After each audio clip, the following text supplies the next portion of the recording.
Welcome to our YouTube channel. साथीहरू, आज हामीले बीएड सेकेन्ड इयरको मेजर नेपाली पढ्ने भाइ बहिनीहरूको लागि हामीले कविता काव्यको आज हामी टेक्स्ट बुक लिएर उपस्थित भएका छौँ, जसको आज हामी यस भिडियोमा कविता सिद्धान्त र नेपाली कविताको विकासक्रमको बारेमा हामीले बुझ्नेछौँ। किनभने अधिकांश विद्यार्थी भाइ बहिनीसँग किताब हुँदैन, त्यसको मध्यनजर गर्दा आज हामी यस भिडियोमा बीएड सेकेन्ड इयरको मेजर नेपाली मध्ये चाहिँ हामीले कविता काव्य लिएर उपस्थित भएका छौँ। भिडियो अन्तसम्म अवश्य हेर्नु, भिडियो मन पर लाइक पनि गरिदिनु होला। पहिला रहेको छ हाम्रो कविता सिद्धान्तको परिचय। साहित्यका विविध विधाहरूमध्ये कविता प्राचीन विधा हो। कविता विधाको इतिहास नै निकै लामो छ। यो साहित्यको समृद्ध विधाका रूपमा विकसित भएको छ। ललित कलाको एक भेद अन्तर्गत पर्ने साहित्यका विभिन्न विधाहरूमध्ये कविता एउटा विधा हो। यो भाषाका माध्यमबाट व्यक्त हुन्छ। कविताले जीवन जगतको रागात्मक पक्षलाई अभिव्यक्त गर्दछ। कविता अभिव्यक्तिका क्रममा ल्यालात्मक रूपमा प्रकट हुन्छ। त्यसैले कविता ललित कला अन्तर्गतको साहित्यका विधाहरूमध्येको भाषाका माध्यमबाट ल्यालात्मक रूपमा जीवन जगतको भावात्मक अभिव्यक्ति दिने विधा हो।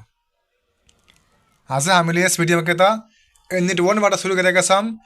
भिडियो राम्रोसँग हेर्दै गर्नुहोला र हाम्रो च्यानल सब्सक्राइब गर्नुभएको छैन कृपया सब्सक्राइब अवश्य नै गर्नुहोला, ताकि हामीले कुनै पनि भिडियो हाल्छौँ तपाईँ तुरुन्तै पाउन सक्नुहुन्छ। अब रहेको छ साहित्यका अन्य विधाका तुलनामा कविताको स्वरूप। यसरी इक्जाममा सोध्ने गर्छ। पूर्व तथा पश्चिम दुवैतिर प्राचीन कालदेखि रचना हुँदै आएको साहित्यिक विधा हो कविता। पूर्वमा कतिपय आचार्यहरूले कवितालाई बुझाउनका लागि काव्य शब्दको प्रयोग गरेका छन्। अझ कतिपय सन्दर्भमा काव्यका लागि साहित्य शब्दको समेत प्रयोग गरेको पाइन्छ। कवि शब्दमा य प्रत्यय लागेर काव्य बनेको हो। कविको अर्थ स्वर्ग वा वर्णकलामा निपुण व्यक्ति भन्ने बुझिन्छ अथवा हुन्छ। यही कवि शब्दमा ता प्रत्यय लागेर कविता शब्दको निर्माण भएको हो। कवि भनेको रचनाकार हो र ताको अर्थ कविको रचना भन्ने हो। यसरी हेर्दा पूर्वीय सन्दर्भमा कविद्वारा रचित वा निर्मित वा सम्पादित रचना विशेषलाई वा कविको कर्मलाई कविता भनी चिनाइएको छ। पश्चिममा कविता काव्यलाई चिनाउने शब्द पोएट्री वा पोएम हो। पूर्वमा जस्तै पश्चिममा पनि पोएट्री शब्द पोएटबाट निर्माण भएको हो। अङ्ग्रेजीमा प्रयुक्त पोएट शब्दलाई ल्याटिनमा पोएटा र ग्रिकमा पोएट्स शब्दले चिनाइन्थ्यो। पूर्वमा कविताको रचना गर्ने कवि भने झै पश्चिममा पनि पोएट्रीको रचना गर्नेलाई पोएट भनिन्छ। पश्चिममा कवितालाई चिनाउन प्रयोग गरिने शब्द पोएम हो। यो फ्रेन्चमा पोइमा, ल्याटिनमा पोएम र ग्रिकमा पोइमा हुँदै अङ्ग्रेजीमा आइपुग्दा पोएम शब्दका प्रयोग हुन थालेको हो। पोएम नेपालीमा प्रचलित कविताको समानार्थी शब्द हो। कविताको अर्थ कविको कर्म हो। साहित्यका गद्य र पद दुई विधाहरूमध्ये कविता पद विधा अन्तर्गत पर्दछ।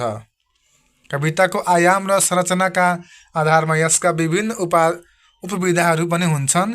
ती विभिन्न उपविधाहरूमध्येको एक उपविधा फुटकर कविता हो। अब रहेका छ हाम्रा केही महत्त्वपूर्ण कविताको परिभाषाहरू। साहित्यका कविता आख्यान, कथा र उपन्यास, नाटक र निबन्ध मध्येको कविता एउटा प्रमुख विधा हो। यसको प्रयोग पूर्व तथा पश्चिम दुवैतिर प्राचीन समयदेखि नै हुँदै आएको पाइन्छ। कविताको लामो परम्परासँगै यसलाई पूर्व तथा पश्चिमका विद्वानहरूले विभिन्न रूपमा चिनाउने काम गरेका छन्। विद्वानहरूले कविता सम्बन्धी प्रस्तुत गरेका महत्त्वपूर्ण केही परिभाषाहरूलाई निम्नानुसार रहेका छन्। जस्तै पहिलो रहेको छ संक्षेपमा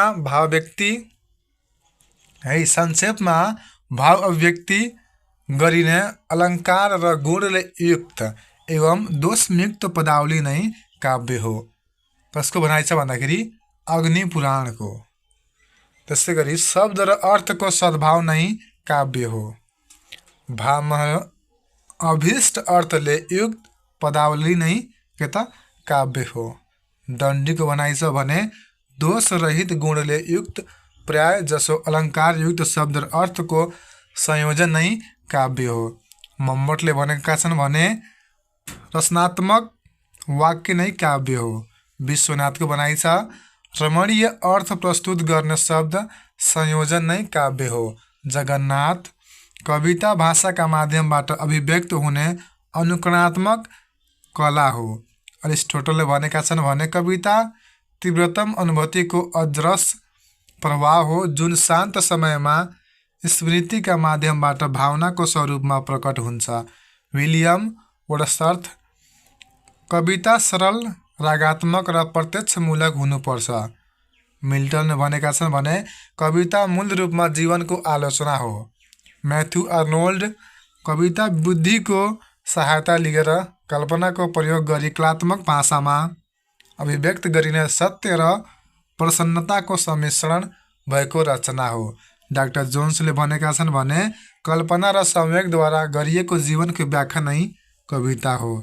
विलियम हेनरी हड्सनले भनेका छन् त्यसै गरी कविता कल्पनाको अभिव्यक्ति हो। पी.बी. शेली भनेका छन् भने भावनाको बौद्धिक कोमलता नै कविता हो। बालकृष्ण समको भनाइ छ महत्त्वपूर्ण छ। टिप्पणी गर्नुहोला बालकृष्ण समको। मिठो कविताको बोली चराको बोली झै लाग्दछ। कविताको लयदार मिठास र मोहिनीले हृदयलाई इन्द्रेणीले पर्केर लगे झै लाग्दछ। लक्ष्मीप्रसाद देवकोटाको भनाइ हो भने शब्द सङ्गीत अर्थ र अभिप्रायमा तदाकार भएर जो अनौठो अनुभूति हुन्छ त्यही नै कविता हो। माधव प्रसाद घिमिरेले भनेका छन् भने तीव्रगामी कल्पनाको घोडामाथि अनुभूतिको काठी कसी विचारको लगाम पक्रेर भावुकतामा चढेको नै कविता हो। केदारमान व्यथीले भनेका छन् विचार भाव र घटनाको ललात्मक संरचनालाई कविता भनिन्छ। मोहनराज शर्माको भनाइ हो भने माथिका पूर्वीय पाश्चात्य एवं नेपाली साहित्यकारका परिभाषालाई अध्ययन गर्दा कवितालाई यसरी परिभाषित गर्न सकिन्छ जसरी कि भाषाका माध्यमबाट प्रस्तुत गरिने कविका प्रबल अनुभूतिको कोमल रसात्मक आनन्ददायक र कलात्मक लय प्रधान साहित्यिक अभिव्यक्ति के त कविता हो। अब रहेको छ कविताका तत्त्वहरू। कविता साहित्यको प्राचीन विधा मानिन्छ। यसको आफ्नै प्रकारको यो पूर्ण संरचना हुन्छ। यो पूर्ण संरचनायुक्त साहित्यिक रचना भएकाले यसमा साहित्यका तत्त्वहरू पनि हुन्छन् र कविता हुनुका कारणले यसमा कविताका निजी तत्त्वहरू पनि हुन्छन्। कविता विधालाई समग्रमा चिन्न र चिनाउनका लागि यसका निश्चित तत्त्वहरूको आवश्यकता पर्दछ। कविताका तत्त्वका सम्बन्धमा विद्वानहरू बीचमा एक मत नपाइए पनि यसका आधारभूत तत्त्वका बारेमा भने सहमति देखिन्छ। कविता भाव प्रधान विधा हो। पूर्वीय एवं पाश्चात्य साहित्यमा कविताका तत्त्व सम्बन्धी आफ्नै धारणा पाइन्छन्। पूर्वीय साहित्यमा रस गुण र ध्वनिलाई काव्यको आत्मा तत्त्व र रीति अलङ्कार प्रकृतिक आदिलाई बाह्य तत्त्वका रूपमा चर्चा गरिएको छ। पाश्चात्य साहित्यमा भाव र शैलीलाई काव्यको प्रमुख र सहायक तत्त्वका रूपमा वर्णन गरिएको छ। आधुनिक कविता सिद्धान्तमा तत्त्वहरूलाई फरक एवं विशिष्ट ढङ्गले व्याख्या गरिएको पाइन्छ। कविताका तत्त्वहरू तल चर्चा गरिन्छ। जस्तै कविताको पहिलो तत्त्वमा रहेको छ हाम्रो शीर्षक। शीर्षक कविताको नाम हो। शीर्षकले कविताको मूल भावको प्रस्तुति वा सङ्केत गरेको हुनुपर्छ। शीर्षक विषयवस्तुसँग प्रत्यक्ष मेल खान हुनुपर्छ। यसले कविताभित्रको विषयवस्तुलाई सोझै व्यङ्ग्यात्मक र प्रतीकात्मक रूपमा सूत्रात्मक ढङ्गले पुरो सङ्केत गरेको हुन्छ। पद पदावली एवं वाक्यको संरचनामा पनि कविताको शीर्षक राखिएको पाइन्छ। शीर्षक सजिलै बुझ्ने र विषयवस्तु सान्दर्भिक हुनु आवश्यक छ। शीर्षक कविताको मूल तत्त्व होइन, तथापि यसले कवितामा महत्त्वपूर्ण स्थान राख्दछ। यसले रचनाको सारभूत वा विचारको प्रतिनिधित्व गरेको हुन्छ। सामान्यतया यसले विषयवस्तुको केन्द्रीय भाव प्रस्तुत गर्दछ। त्यसपछि दोस्रो रहेको छ हाम्रो कविताको तत्त्वमध्ये विषयवस्तु। कवितामा प्रस्तुत गरिएको प्रमुख पक्ष नै विषयवस्तु हो। कविले जीवनका कुनै पनि पक्षबाट विषयवस्तु छान्न सक्छ। इतिहास, समाज, संस्कृति, परम्परा, विज्ञान, नीति, धर्मशास्त्र आदि कुनै पनि क्षेत्रबाट कविताको विषयवस्तु लिएको हुन सक्छ। कवितामा सकेसम्म स्वाभाविक, सान्दर्भिक एवं समसामयिक विषयवस्तु चयन गरिनुपर्छ। विषयवस्तु छान्दा पाठक वा भावकको रुचिलाई पनि त्यत्तिकै महत्त्व दिनुपर्ने हुन्छ। यसरी सामाजिक जनजीवनका ज्वलन्त एवं जीवन्त पक्षलाई कविताको विषयवस्तुले समेट्न सक्नुपर्छ। तेस्रो रहेको छ हाम्रो कविताका तत्त्वमध्ये भाव वा अनुभूति। कवितामा अन्तर्निहित विचार भाव हो। कवितामा भाव वा अनुभूतिको प्राधान्य हुन्छ। कविता रागात्मक हुन्छ। यसमा कविले व्यक्तिगत अनुभूतिलाई पाठक सामु सोझै प्रस्तुत गर्दछ। यसमा कविका मान्यता, दृष्टिकोण, विचार, जीवन दर्शन आदि भावमय वा अनुभूतिमय भई प्रस्तुत हुन्छन्। कविले भाव वा अनुभूतिलाई प्रस्तुत गर्ने सन्दर्भमा कुनै सन्दर्भ, घटना वा विषयलाई समेट्न पनि सक्दछ, तर यसमा उक्त सन्दर्भ, घटना वा विषयलाई प्रस्तुत सङ्केतका रूपमा लिएको हुन्छ। आख्यान भए पनि अत्यन्तै झिनो आख्यान वस्तु, पात्र र परिवेश हुने र कविको भावना, अनुभूति र जीवन दर्शन नै केन्द्रीय विषय हुने भएकाले भाव, अनुभूति कविताको मुख्य तत्त्व हो। भावलाई कवितामा रस वा विभिन्न वादका माध्यमबाट कविले प्रस्तुत गरेको पाइन्छ। कविको भावना विभिन्न दर्शन र विचारका माध्यमबाट अभिव्यक्त भएको हुन्छ। अनुभूति र कल्पनाको संवेगात्मक प्रस्तुति नै भाव हो। भावको विशिष्ट संयोजनले नै कविता जीवन्त र मार्मिक बन्न सक्छ। भावभित्र खुसी, दुःख, हर्ष, प्रेम, आक्रोश वा आकाङ्क्षाका अनुभूतिहरू प्रकट भएका हुन्छन्। जे होस्, कविका अनुभूतिहरूलाई उद्देश्यमूलक ढङ्गले कवितामा प्रस्तुत गर्नु नै भाव विधान हो। चौथो रहेको छ हाम्रो कविताको तत्त्वमध्ये लय विधान। कविताको भित्री सङ्गीत लय हो। कविले विभिन्न छन्दका माध्यमबाट कवितामा लयको संयोजन गरेको हुन्छ।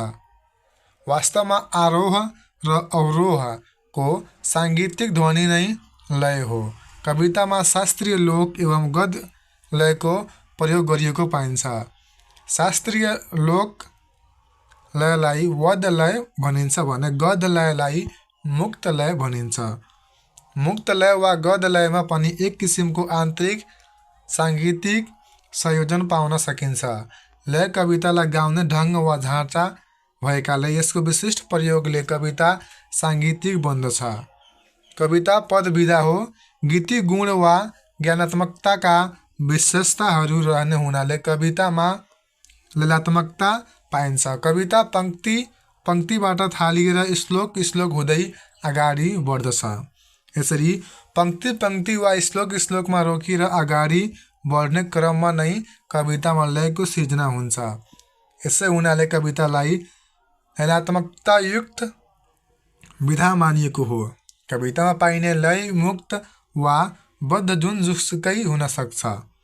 पद विधाका हरफहरूमा निश्चित अक्षर तथा मात्रा रहने हुँदा पद कविताको लय बद्ध हुन्छ। हरफमा अक्षर कम वा बढी हुने हुनाले गद्य कवितामा मुक्त लय हुन्छ। पाँचौँ रहेको छ कविताको तत्त्वमध्ये कथन पद्धति। कवितालाई प्रस्तुत गर्ने तरिकालाई कथन पद्धति भनिन्छ। कविले विभिन्न ढङ्गले कवितालाई प्रस्तुत गरेको हुन्छ। कविले स्वयं विषयवस्तुलाई पनि भनिरहेको छ भने त्यसलाई कवि पौराणिक शैली मानिन्छ। भने कविले विषयवस्तुलाई स्वयं नभनी पात्रका माध्यमबाट भन्न लगाएको छ भने त्यसलाई कवि निबद्ध वृत्त पौराणिक शैली भनिन्छ। यसबाहेक कवितामा एकालाप वा आत्मलाप एवं वार्तालाप तथा अन्य शैलीको प्रयोग गरिएको हुन्छ। यसका साथै प्रथम पुरुष, द्वितीय पुरुष एवं तृतीय पुरुष दृष्टिबिन्दुमा कवितालाई प्रस्तुत गरिएको वा भनिएको पाइन्छ। छौठो रहेको छ कविताका तत्त्वमध्ये बिम्ब, प्रतीक र अलङ्कार। पाँच इन्द्रिय मध्ये कुनै एकलाई प्रभाव दिएर त्यसबाट पाठकका सामु वस्तुको स्पष्ट चित्र उभ्याउनु बिम्ब विधान हो। शब्दका सहयोगले वस्तुको रूप, रङ्ग वा आकारको चित्र पाठकका अगाडि प्रस्तुत गर्नु बिम्बको मुख्य कार्य हो। जीवन र जगतका विभिन्न सन्दर्भ र क्षेत्रबाट टिपिएका विभिन्न सामग्री बिम्ब हुन्। बिम्बको प्रयोगबाट कविता सुन्दर बन्दछ। अमूर्त कुरा वा भाव व्यक्त गर्न प्रयोग गरिने मूर्त वस्तुलाई प्रतीक मानिन्छ र प्रतीक भनिन्छ। प्रतीकले पाठकलाई कवितामा निहित अर्थको गहिराइभित्र डोर्याएर लैजान्छ। यसले कविताको भावलाई गहन बनाउँछ। साथीहरू, जुन सानसानो हुन्छ जस्तै यसले कविताको भावलाई गहन बनाउँछ। कसले त? बिम्बले।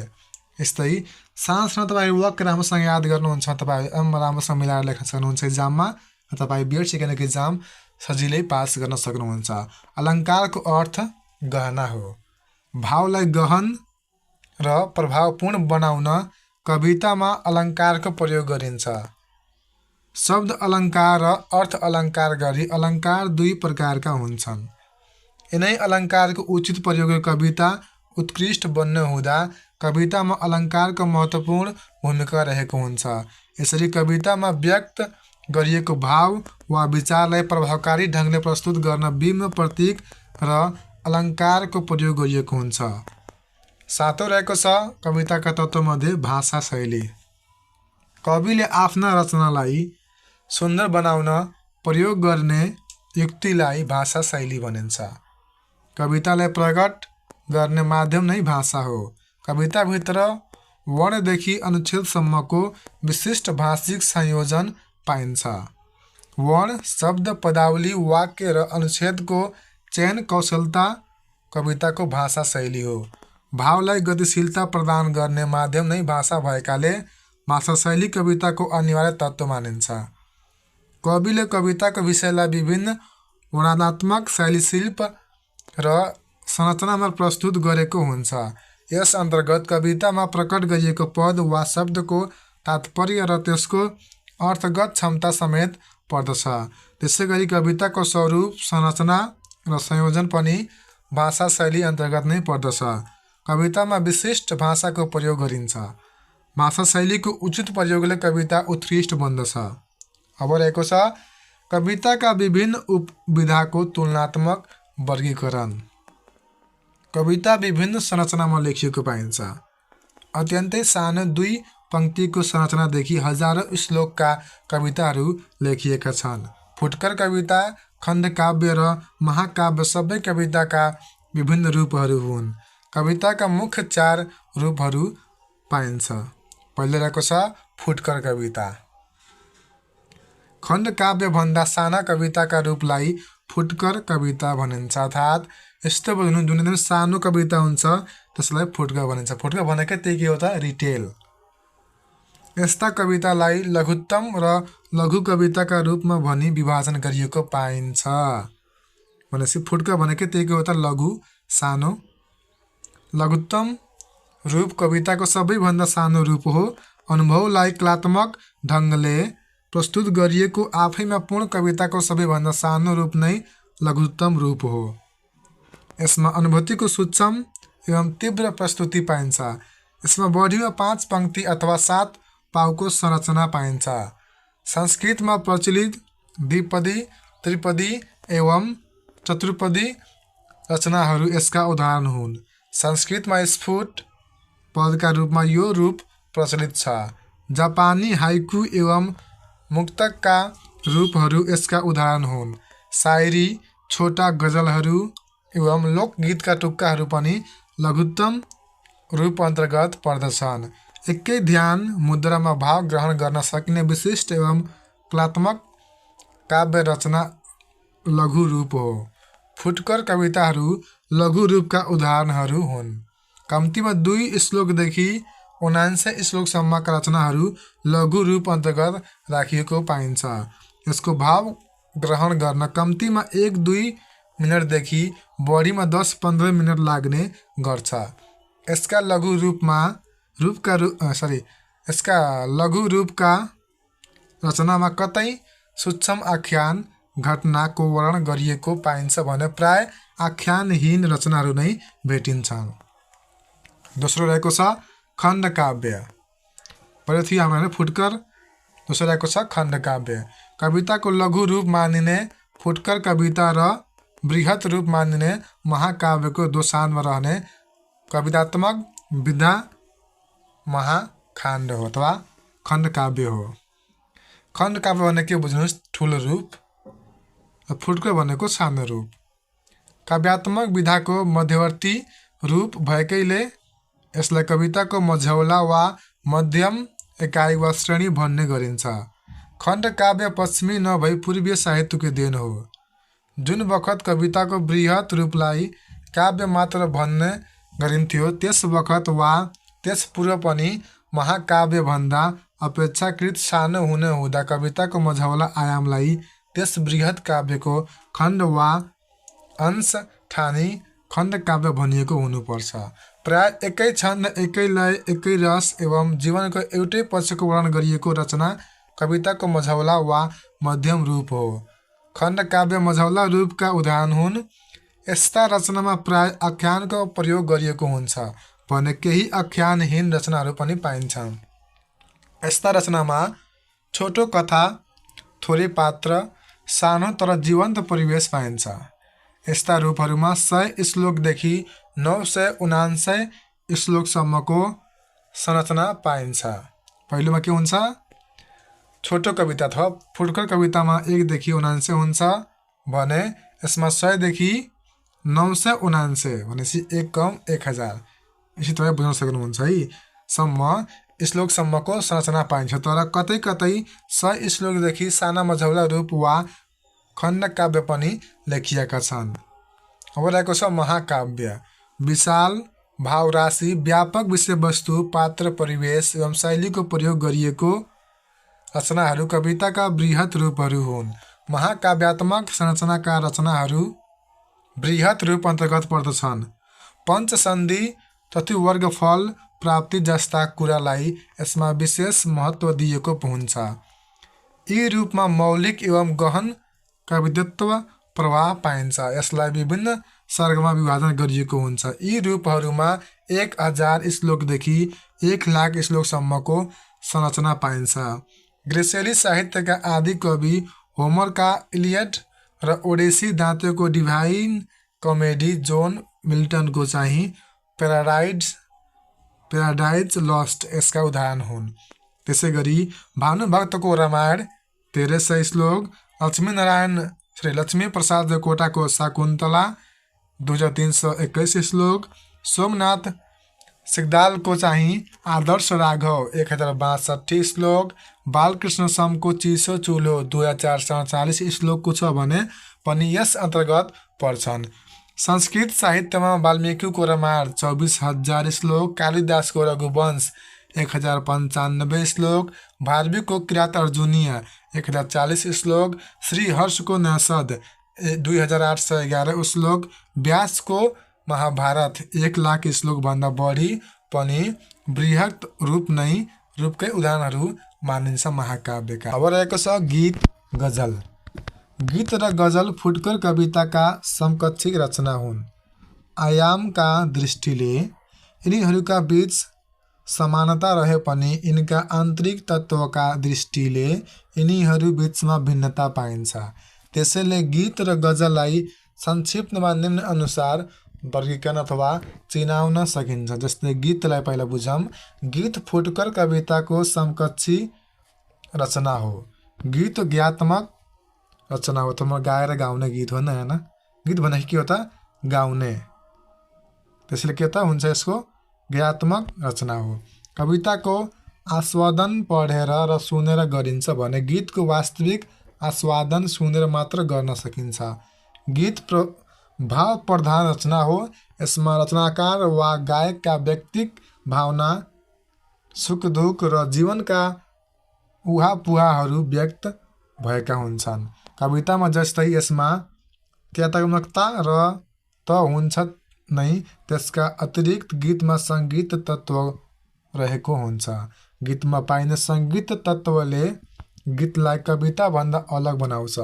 गीत ज्ञानात्मक रचना भएकाले गायनका क्रममा आवश्यक राग, लय, सुर, तान जस्ता तत्त्वले गीतलाई प्रभावकारी तुल्याउँछ। गीतमा प्राय व्यक्तिगत भावहरू व्यक्त भएका हुन्छन्। यसमा साङ्गीतिक तत्त्वको प्रधानता रहने भएकाले यसमा ऋतुरमताको स्थिति रहन्छ। संक्षिप्तमै तीव्र भाव व्यक्त गर्न सक्नु गीतको विशेषता हो।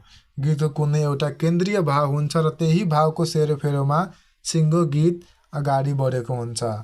लयात्मक, रागात्मक, संक्षिप्त, ऋतुमय, विम्यात्मक र आयामका दृष्टिले छोटो हुनु गीतका विशेषता हुन्। अब रहेको छ गजलको बारेमा। गजल फारसी भाषाको नामवाचक शब्द हो। यो फारसी स्रोतको स्त्रीलिङ्गी शब्द हो। गजलको शब्दार्थ स्त्रीसँग प्रयुक्त हुने वाणी वा स्वास्नी मानिससँग गरिने संवाद वा वार्तालाप हो।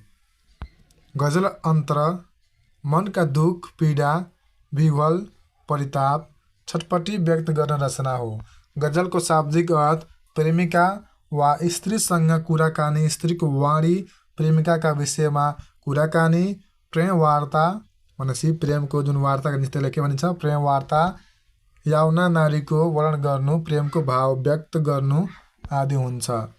गजल कविताको एउटा यस्तो प्रकार हो जसमा प्राय 5 देखि 11 सङ्ख्यासम्मका शेर हुन्छन्। सबै शेरहरू एउटै रदीफ र काफियामा आबद्ध हुन्छन्। प्रत्येक शेरको विषयवस्तु अलग अलग हुन्छ। पहिलो शेरलाई मतला र अन्तिम शेरलाई मक्ता भनिन्छ। गजलको सङ्ग्रहलाई दिवान र समग्र पद सङ्ग्रहलाई ब्याज भन्दछन्। उर्दू र फारसीमा लेखिने नायिकाको सौन्दर्य र उसप्रतिको प्रेमको वर्णन हुने त्यस्तो कविता भेद जसमा 5 देखि 11 सम्म शेर हुन्छन्।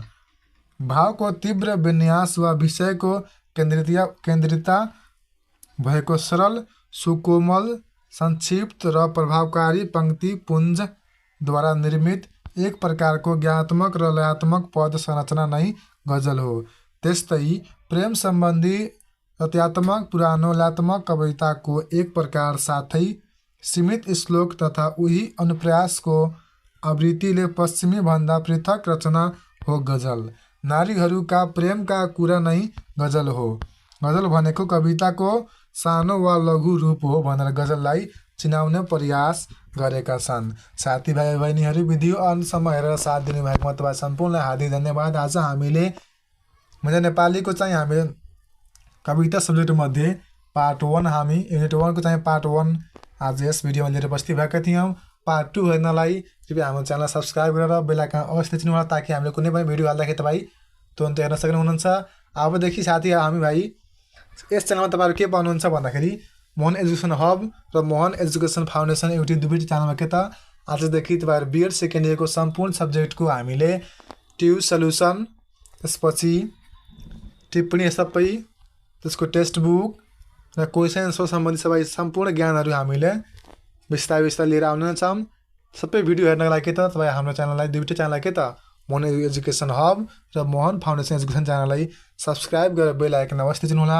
भिडियो मन पर्दा लाइक अवश्य गर्नु, साथीभाइहरू पनि भिडियो सेयर गरिदिनु होला। र यदि तपाईँहरूलाई कुनै अन्य टपिकमा भिडियो आवश्यक पऱ्यो भने तपाईँ त्यस टपिकको नाम तपाईँहरू यस भिडियोमा कमेन्ट गर्न सक्नुहुन्छ। हामीले तपाईँको कमेन्टको अनुसार चाँडैभन्दा चाँडै भिडियो लिएर आउने नै छौँ। हवस्, thank you for watching this video.